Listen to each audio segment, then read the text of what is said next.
चलिए बढ़ते हैं आगे। अब बात करेंगे अंबाला से खबर की, जहां पर संपत्ति कर बकायेदारों पर अब बाकायदा एक्शन की तैयारी चल रही है।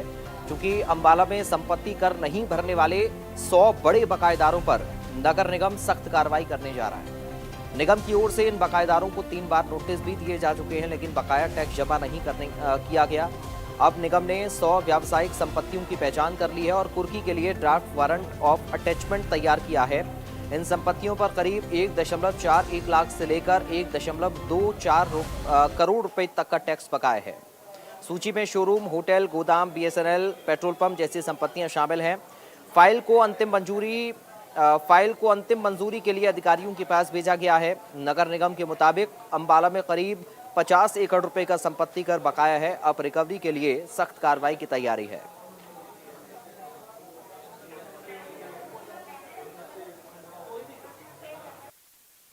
जो लेवल ऑफ एक्शन है अगेंस्ट डिफॉल्टर्स, उसमें हम उनकी प्रॉपर्टीज को सील करेंगे। इन अदर वर्ड्स, हम उनको अटैच करेंगे। अटैच करके उनका जो प्रॉपर्टी अकाउंट है एनडीसी पोर्टल के ऊपर, उस इस बात का हवाला दे दिया जाएगा। वो प्रॉपर्टी हमारे पास अटैच हो जाएगी।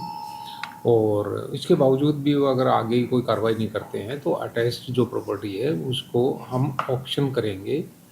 और ऑक्शन करने के बाद अपने जो प्रॉपर्टी टैक्स को रिकवर करने के बाद जो रिमेनिंग अमाउंट है वो उनको दे दी जाएगी। हाँ, बीएसएनएल के जो सेंट्रल गवर्नमेंट के ऑफिसेज हैं उनका तो ये है कि प्रॉपर्टी टैक्स माफ़ है, उनसे कुछ सर्विस टैक्स लिया जाता है। तो उसके बारे में जब जब भी उनकी तरफ से कोई रिप्रेजेंटेशन आता है तो अकॉर्डिंगली करेक्ट करके और वो जो रिकैलकुलेटेड अमाउंट इंटीमेट कर दी जाती है और वो जमा करवाते रहते हैं। तो पेंडेंसी कहाँ तक पहुँची है? पेंडेंसी यू मीन कितने डिफ़ाल्टर्स हैं? डिफ़ाल्टर्स तो हमारे कम से कम 1000 डिफ़ाल्टर्स हैं, लेकिन वो लोअर लेवल के तो जो ना ज़्यादा अमाउंट नहीं है उनकी। परंतु जो टॉप जो डिफ़ाल्टर्स हैं 100 जो हमने आइडेंटिफाई किए हैं, उनके अगेंस्ट ही मोर देन 50 करोड़ का जो टैक्स आउटस्टैंडिंग है, जिसको रिकवर करने की हमारी सबसे बड़ी प्राथमिकता है। बढ़ते हैं आगे। जींद से